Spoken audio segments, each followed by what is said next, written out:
The planet Velis 7 was beautiful in a way that no human had ever seen before. The trees glowed soft blue and purple at night. The rivers ran clear and cold through valleys of silver grass. 3 moons hung in the sky, each one a different color. And when all 3 rose together, the whole world looked like it was painted in dreams. Dr. Katie Brooks stood at the window of her small room and watched the moons rise. She had been on this planet for 8 months now, leading a team of scientists who studied the strange life that grew here. Back on Earth, she had been just another researcher fighting for grants and attention. Here, she was discovering things no human had ever known. Every day brought something new. Every sample held a secret. The research outpost was not much to look at. 6 metal buildings connected by covered walkways, all sitting in a clearing at the edge of a glowing forest. The Galactic Council had given them basic equipment and basic supplies. They said the sector was safe. They said nothing dangerous lived on. Velis 7, the biggest creature anyone had found, was a 6-legged animal about the size of a rabbit. Katie turned away from the window and walked to the common room where the rest of her team was eating dinner. Danny Warren, the geologist, was talking loudly about rock formations he had found that morning. He was a big man with a round face and a laugh that filled whatever room he was in. Megan Taylor sat across from him, nodding politely while she ate. She was the biologist, quiet and careful, always writing notes in her little book. At the end of the table sat Hank Crawford. He was older than the others, with gray hair cut short and a face that had seen hard years. He had been a Marine for 20 years before he retired. Now he worked as security for research teams like this one. The council required every outpost to have at least 1 security officer, even on planets they said were safe. Hank did not talk much. He ate his food slowly and watched the others with calm eyes. At his feet, a large dog lay on the floor, its head resting on its paws. "I still cannot believe they let you bring him," Danny said, pointing at the dog with his fork. "A real Earth dog, all the way out here." Hank looked down at the animal. "Max goes where I go. That was my condition for taking the job." The dog's ears moved at the sound of his name, but he did not lift his head. He was a German shepherd, dark brown and black, with intelligent eyes that seemed to understand more than any animal should. Max had been with Hank for 9 years. They had served together in places that Hank never talked about. When Hank retired, Max retired with him. Katie sat down with her plate. The council was not happy about it. They do not understand why humans keep animals like Max. "Most species do not," Megan said. "I have been reading about it. To other intelligent races, the idea of living with a predator is very strange. They think we are crazy." Danny laughed. "Maybe we are." "Maybe," Hank said quietly. "But Max has saved my life 3 times. I would trust him more than most humans I know." The dog's tail moved slightly at the sound of his name again. After dinner, Katie walked to the communications room to send her daily report back to the council station. The message would take 2 hours to travel through space, and the reply would take another 2 hours to come back. That was life on the edge of explored space. Everything moved slowly. Everything was far away. She typed her report. "All systems normal. Research continues." No problems to report. If only she knew how wrong those words would soon become. 40,000 kilometers away, hidden in the shadow of Velis 7's largest moon, a ship sat in complete darkness. It was not a council ship. It was not a human ship. It was long and sharp, built for speed and violence. And it carried 15 warriors who had been watching the human outpost for 3 weeks. Commander Zextel stood on the bridge and studied the images his scouts had sent back. 6 humans. Small buildings with thin walls. Basic security systems that his technicians could disable in seconds. He saw heat signatures moving through the camp. He saw the routines they followed. He knew when they woke up, when they ate, when they slept. His species, the Vraks, had been raiding isolated colonies for centuries. The Galactic Council called them criminals and pirates. The Vraks called themselves survivors. They took what they needed from those who were too weak to protect it. That was the way of the galaxy. No matter what the Council said, humans were new to space. They had only been traveling between stars for a few hundred years. The Vraks had been doing it for thousands. These soft scientists with their glowing trees and their rock samples would be easy prey. "Commander," one of his officers said, "there is a large life form near the buildings. It moves around at night." Zextel looked at the thermal image. He saw a four-legged shape walking slowly around the outpost. It was about the size of a small Vrax, warm-blooded, moving in a regular pattern. "What is it?" "We believe it is a domesticated animal. The humans brought it with them, perhaps for food or for companionship. Some species keep such creatures." Zextel made a sound of disgust. How strange these humans are. They bring food animals with them and let them walk around free. He dismissed the image from his mind. The animal was not important. What mattered was the raid. In 3 days, when the moons were dark, they would strike. The humans would be taken, their equipment would be stolen, and the Vraks would disappear back into the empty spaces between stars. It would be simple. It would be quick. The humans would never know what hit them. On the surface of Velis 7, Max lifted his head and looked toward the sky. His ears turned slowly, catching sounds that no human could hear. His nose tested the air, searching for something he could not name. Something was wrong. He did not know what it was yet. He did not know that danger was coming. But deep in his bones, and instincts that had been shaped by thousands of generations of wolves and dogs, he felt the change in the world around him. He stood up and walked to the door. Hank was already asleep in his bed. The other humans were in their rooms. The camp was quiet and peaceful. Max pushed through the door and walked out into the glowing night. He began his patrol, moving silently around the buildings, his eyes watching the forest, his nose reading every smell on the wind. He would keep watch. He always kept watch. That was what he was for. Max remembered things that he could not explain in words. Dogs do not think the way humans do. They do not remember dates or names or places on a map. But they remember feelings. They remember smells. They remember the important things. He remembered the smell of sand and heat and blood. He remembered loud noises that hurt his ears and made the ground shake. He remembered running beside Hank through darkness while fire fell from the sky. He remembered finding a man buried under broken wood and stone, and barking until the other soldiers came to dig him out. Most of all, he remembered Hank, the sound of his voice, the touch of his hand, the way he smelled like safety and home. Wherever Hank was, that was where Max belonged. It did not matter if they were in a desert on Earth or a forest on a strange world with glowing trees. Hank was his pack.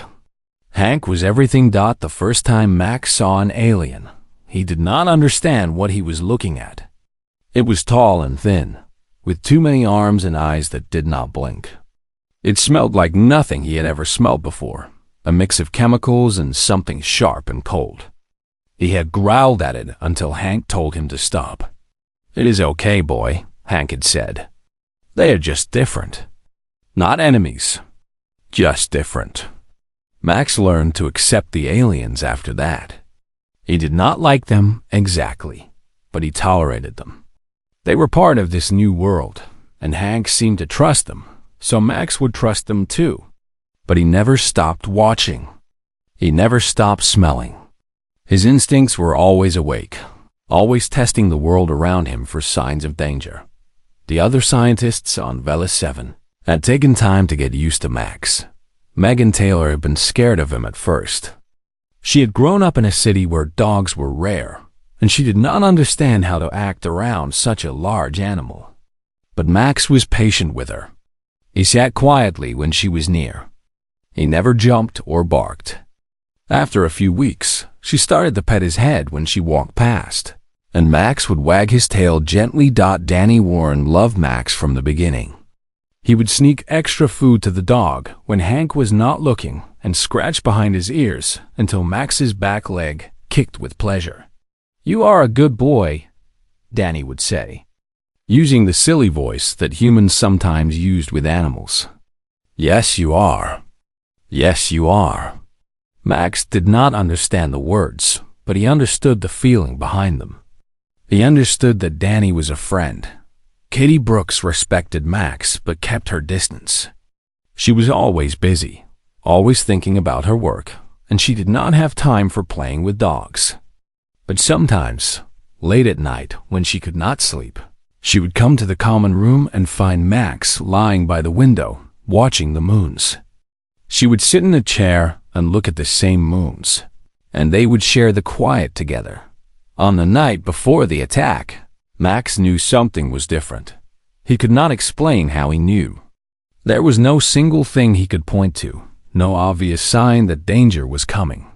But the forest felt wrong. The usual sounds of night creatures had stopped. The small animals that lived in the silver grass had hidden themselves deep in their holes. Even the air smelled different, cleaner somehow, as if everything living had pulled away. Max walked his patrol route 3 times that night, instead of 2. His ears turned constantly, catching every sound. His nose worked overtime, pulling in smells from every direction. He checked the shadows between the trees again and again.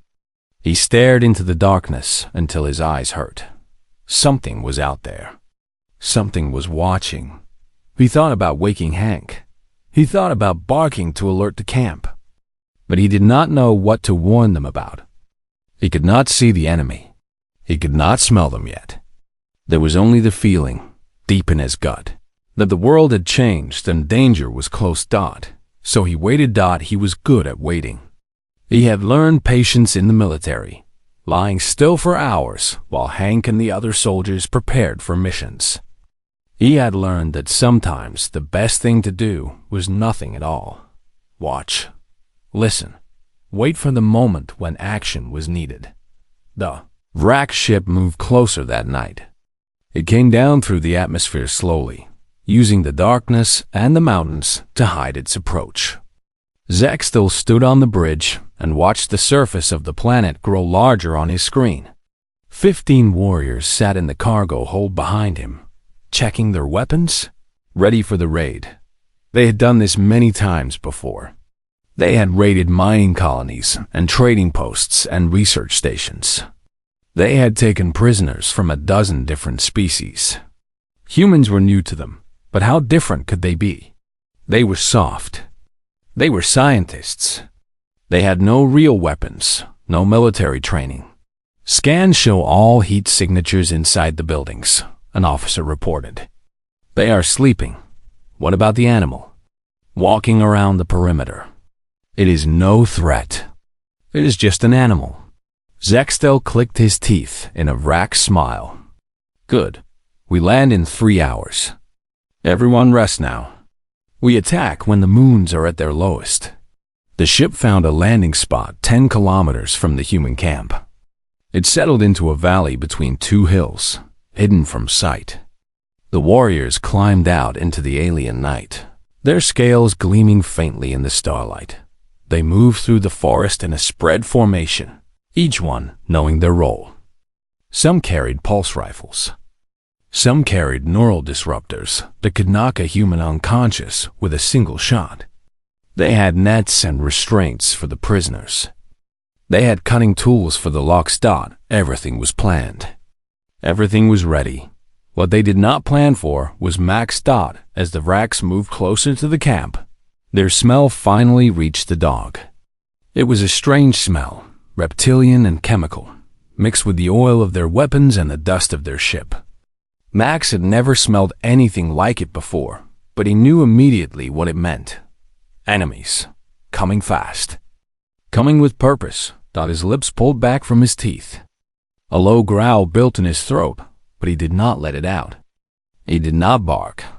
He did not run to wake Hank. Instead, he moved into the shadows at the edge of the camp and lowered his body close to the ground. In the military, Max had been trained for many things. He had been trained to find bombs and drugs and hidden enemies. He had been trained to attack on command and to release on command. But most important of all, he had been trained to protect his handler at any cost. Hank was sleeping inside. The other humans were sleeping too. They were his pack now, all of them, and the enemies were coming. Max would not let them pass.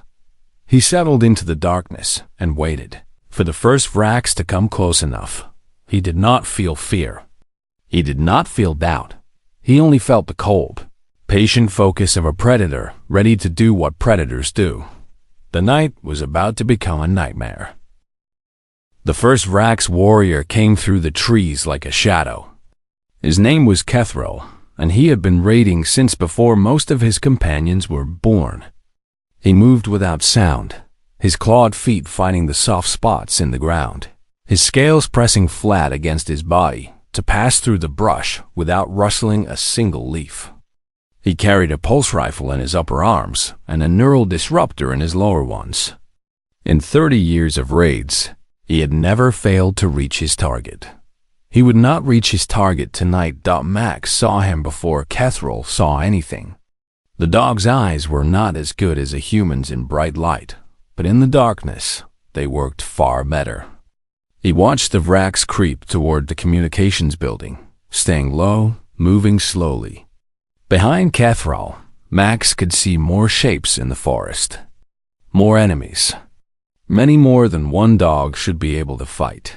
But Max did not count enemies. Max did not think about odds or numbers or chances of survival. He only thought about the target in front of him and the distance between them. 20 meters. 15.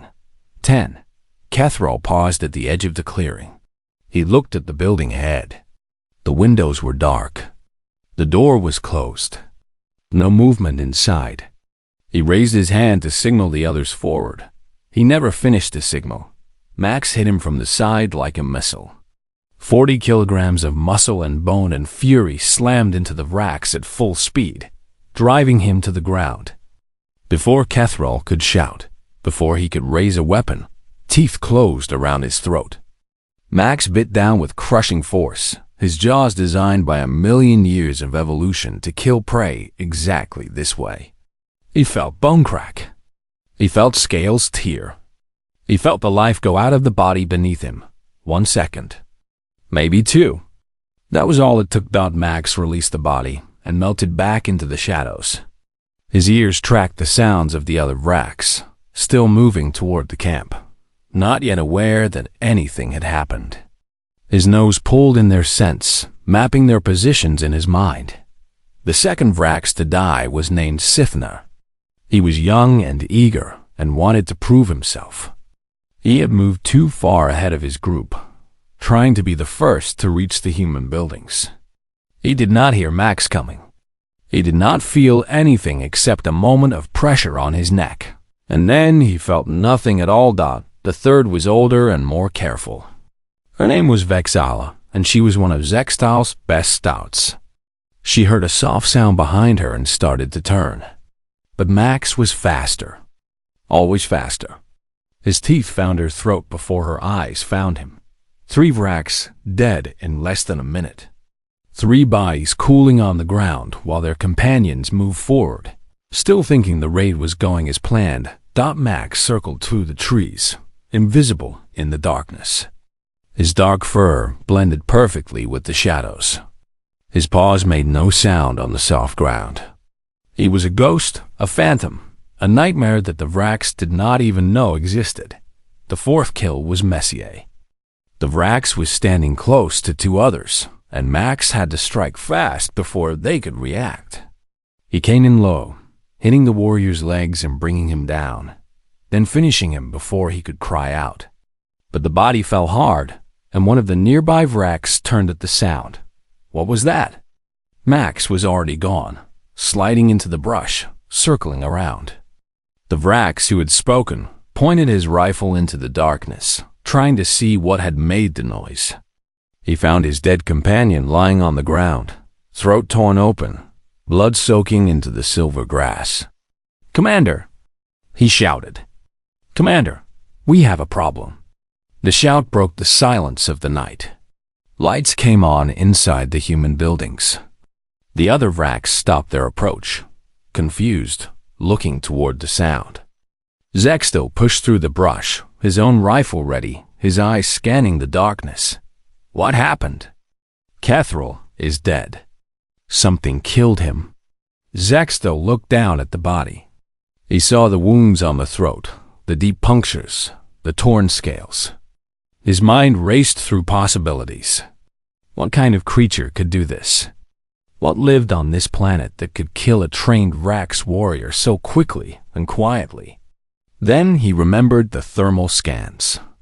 The large animal that walked around the camp at night. The one they had dismissed as no threat. "The animal," he hissed. "The human animal. Find it. Kill it." The Vraks spread out, rifles raised, eyes searching the shadows. But Max was not where they were looking. He was behind them now, watching, waiting. He had taken out 4 of them. 11 remained.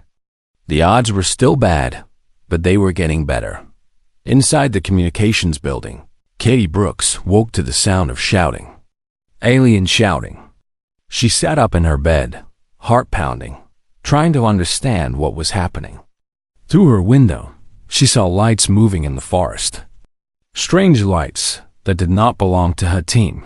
She ran to the door and almost crashed into Danny Warren, who was coming from his own room with the same confused look on his face. "What is going on?"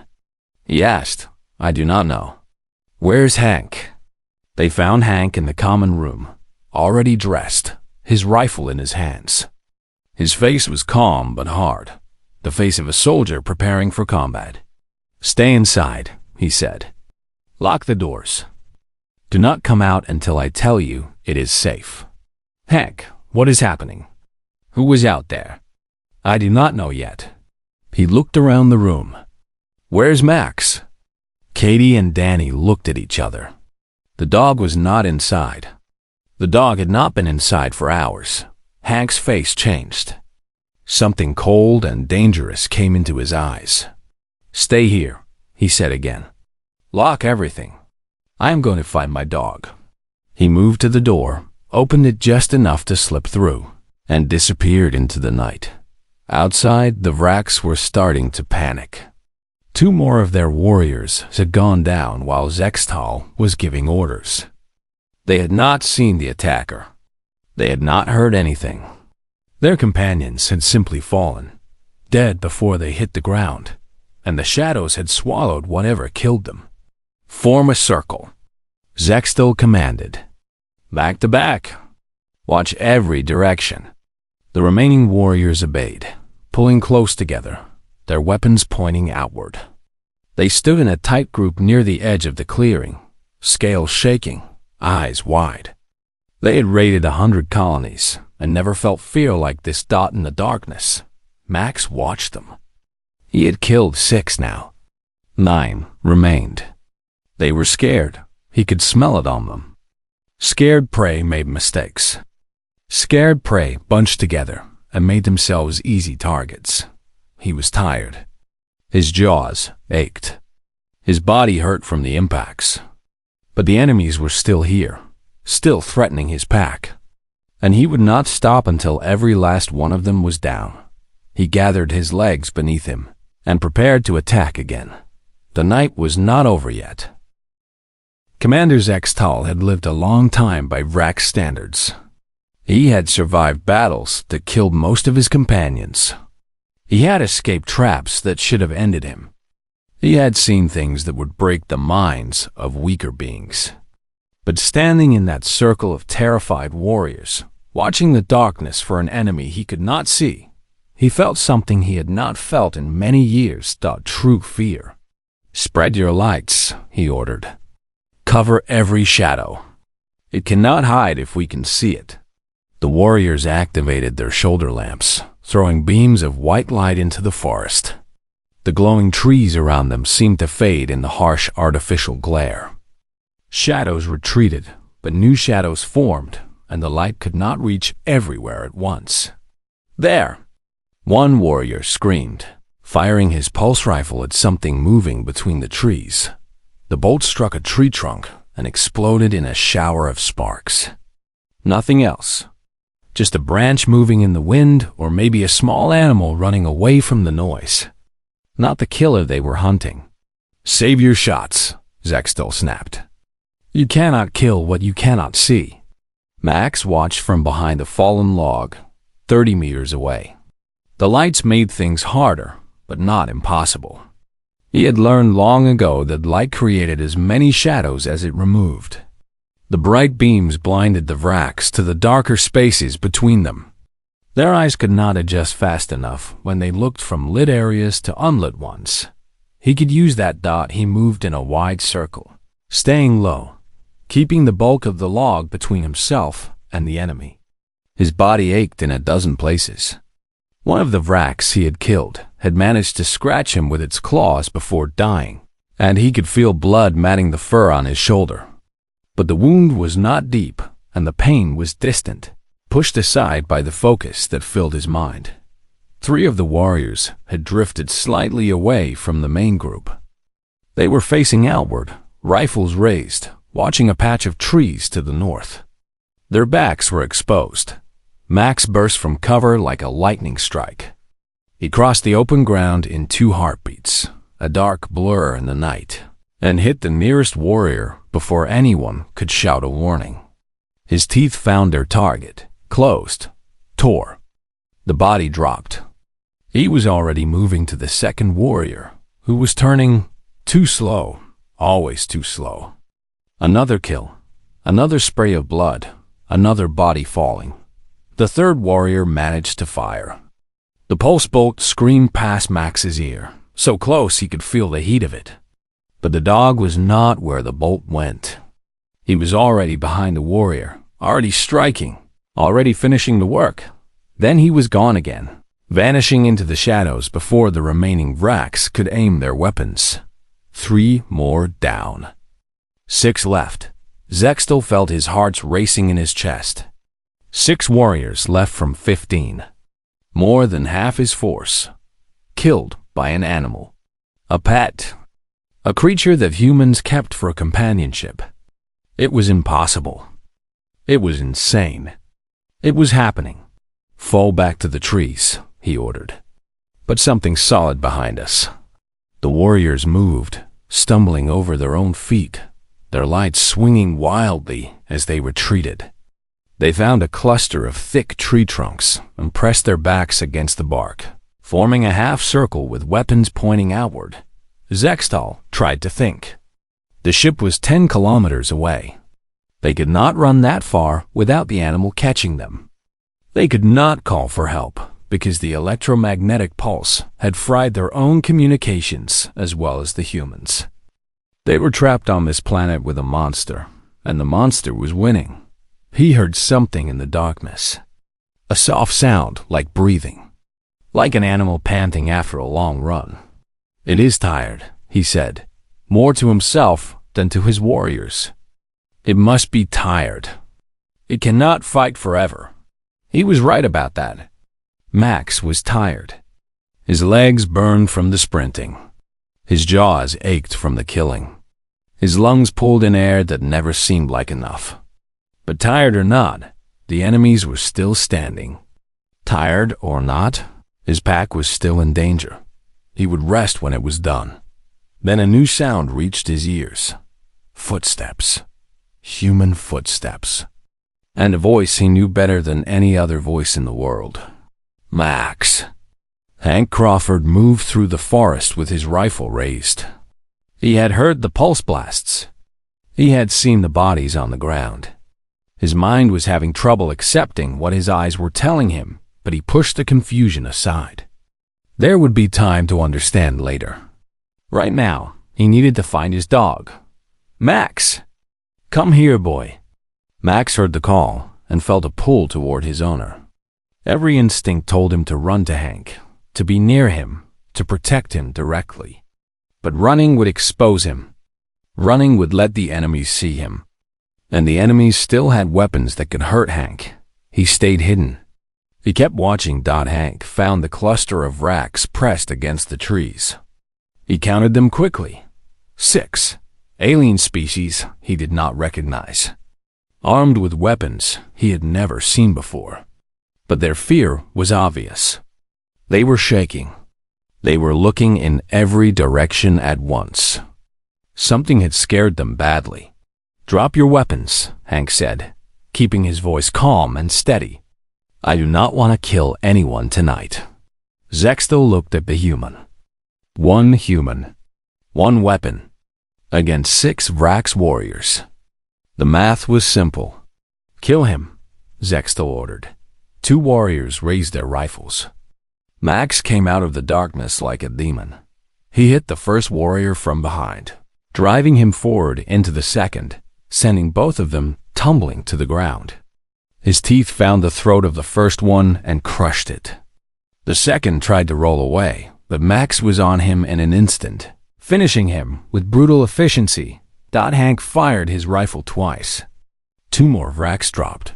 Holes burned through their chests. That left 2. Zextel and 1 last warrior. The warrior broke and ran. He did not get far. Max chased him down in 3 seconds and killed him in 2 more. Zextel stood alone against the tree, his rifle hanging at his side, his body shaking with terror. He looked at the dog walking slowly back toward the clearing. Blood covered its muzzle.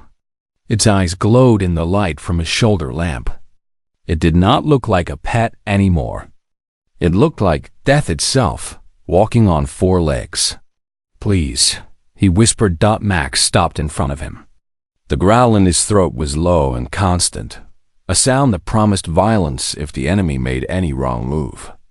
But he did not attack. He held the Vrax there, pinned by fear, waiting. Hank walked up behind his dog. He looked at the carnage around him. Bodies everywhere. More bodies in the forest behind him. All of them killed by one animal. "Max," he said softly. "Good boy. Stand down." Max stopped growling. His tail moved once, a small wag. But his eyes never left the Vrax in front of him. Hank looked at Zextal. The alien was clearly the leader, based on the markings on his armor. And the leader was clearly beaten. "You made a mistake tonight," Hank said. "You attacked humans. And you forgot to count our friends." Zextal said nothing. There was nothing to say. Dawn was coming. The first light of the sun was touching the eastern sky, painting the glowing trees in shades of gold and pink. The night was over. The nightmare was just beginning to spread. 3 days passed before the Galactic Council response team arrived. Their ship came down through the clouds of Velis 7 like a silver bird, landing in the clearing next to the human outpost. 20 armed soldiers poured out first, forming a defensive ring around the ship. Then came the investigators, the medics, and finally the council representatives who would decide what to do about the situation. Counselor Ven was the highest-ranking official on the ship. She was old by the standards of her species, with pale skin that was almost transparent and eyes that glowed with soft blue light. She had studied humans for decades, ever since they first appeared in galactic space. She thought she understood them. She thought she had mapped out all the ways. They were different from other species. She was wrong. The first thing she saw was the bodies. 14 of them, arranged in a neat row at the edge of the clearing. The human security officer had organized them that way, placing them on a sheet of plastic to keep the local wildlife from eating them. Each body showed the same type of wounds. Deep punctures in the throat, crushing damage to the neck, signs of a violent and quick death. A weapon did this? She asked. Hank Crawford shook his head. Not a weapon, just Max. He pointed to the dog lying in the shade of one of the buildings. Max looked peaceful now, his head resting on his paws, his eyes half closed. Someone had cleaned the blood from his fur. Bandages covered the wound on his shoulder.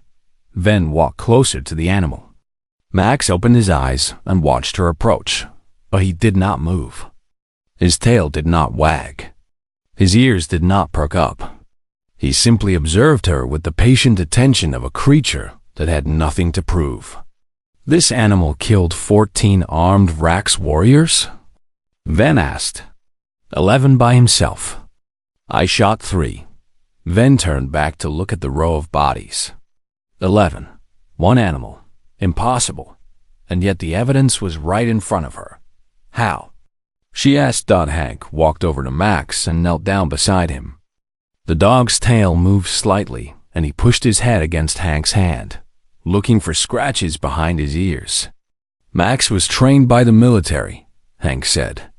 He learned how to track enemies, how to move without being seen, how to attack and kill quickly. But that is not really why he did this. Then why? Because this is his pack. Hank gestured toward the buildings where the other scientists were waiting. Those people in there, they are his family now. He adopted them the same way he adopted me. And dogs protect their family. They do not think about danger. They do not worry about odds. When the pack is threatened, they fight. Simple as that. Ven looked at the dog again. Such a simple creature compared to the beings she usually dealt with. No advanced technology. No complicated politics. Just teeth and claws and the instinct to protect. The Vrax are not going to like this, she said. A species using trained predators for defense. It will make them nervous. Good, Hank said. Let them be nervous. Maybe next time they will think twice before attacking humans. The surviving Vrax commander Zextel had been placed in a holding cell on the council ship. He sat in the corner of the cell, knees pulled to his chest, staring at nothing. He had not spoken since his capture. The medic said he was in shock, his mind trying to process what had happened. Ven visited him before she left the planet. She stood outside the energy field that contained him and waited until he looked up. Your people need to know what happened here, she said. This was not a military response. This was not an organized defense. One animal protecting its family. That is all it was. Zextal made a sound that might have been a laugh or might have been a sob. We watched them for weeks. We counted their numbers. We planned everything. And we lost because of a pet. A pet. You underestimated them. All of you underestimate humans. How can we fight them? Zextal asked. How can we fight a species that turns predators into family members? That bonds with animals who would die for them. That is not natural. That is not how things are supposed to work. Ven did not have an answer for him. Because he was right, in a way. It was not natural, at least not by the standards of most species in the galaxy. Most intelligent races had left behind their predatory instincts millions of years ago. They had evolved past the violence that shaped their early history. They looked at humans and saw primitive beings, dangerous but manageable. They did not see the full picture. Humans evolved beside their animals, Ben said slowly, working out the idea as she spoke. For thousands of years, they survived together. Wolves became dogs. Wildcats became house cats. They hunted together, slept together, raised their young together. It changed both species. The animals became loyal beyond reason. And the humans became the kind of creatures who could earn that loyalty. Zextal shook his head. You make it sound almost beautiful. It is. In a terrifying way. Back on the surface, Katie Brooks found Max lying in the same patch of shade. She knelt down beside him and reached out slowly, giving him time to see her hand coming. He sniffed her fingers once, then pushed his head forward, asking for pets. She scratched behind his ears the way she had seen Hank do. His tail wagged slowly. His eyes closed. You saved us all, she said quietly. I do not think we ever properly thanked you for that. Max did not understand her words. He understood her tone, though soft, warm, grateful. He pressed closer to her, enjoying the touch, enjoying the moment of peace. Danny Warren came out of the building and sat down on the other side of Max. Megan Taylor followed a moment later. The three scientists sat in a circle around the dog, each of them reaching out to pet him, to touch him, to feel the warmth of his fur. "I used to think of him as just Hank's dog," Danny said. "Just an animal that followed him around. I never really understood what he was. What is he?" Megan asked. Danny looked at the row of bodies covered in plastic. He looked at the forest where Max had hunted in the darkness. He looked at the dog lying peacefully between them, tongue out, tail wagging, looking like the friendliest creature in the world. "He is a soldier," Danny said. "A guardian, a killer, and a friend, all at the same time. That is what dogs are. That is what they have always been." Hank came out of the communications building and saw his team gathered around Max. He smiled slightly and walked over to join them. "The council is sending a permanent security force," he said. 5 soldiers arriving next week. They do not want to take any chances." "Good," Katie said. "Although I feel pretty safe with Max around." Hank sat down and put his hand on Max's back. The dog's tail wagged faster. His eyes opened, found Hank's face, and a look passed between them that needed no words. "He is getting older," Hank said quietly. "I do not know how many more fights he has left in him. But as long as he is here, no one will touch this place." Councilor Venn left Velis 7 that afternoon. Her ship rose through the clouds and set course for the council station, carrying her report on what had happened.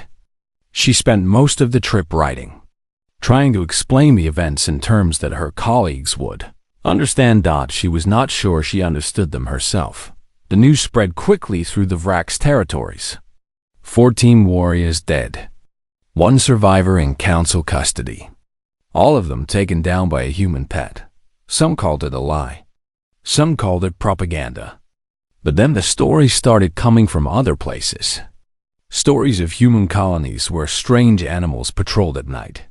Stories of ships where furry creatures sat beside their human captains. Stories of the bond between humans and their pets.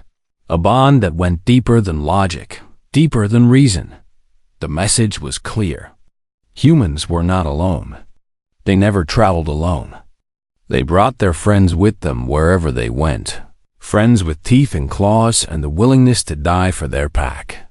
The raids on human camps stopped. The attacks on human ships became rare. Other species started to look at humans differently, with a new mixture of respect and fear. And somewhere on Velis 7, under the light of 3 moons, a dog walked his patrol around a cluster of small buildings. His ears listened to the night. His nose tested the wind. His eyes watched the forest for any sign of danger. He was getting older. His muzzle was turning gray. His joints ached more than they used to. But he would not stop. He would never stop, because that was what he was for. That was what he had always been for. To watch, to protect, to fight, for his pack, for his family. No matter the cost. No survivors.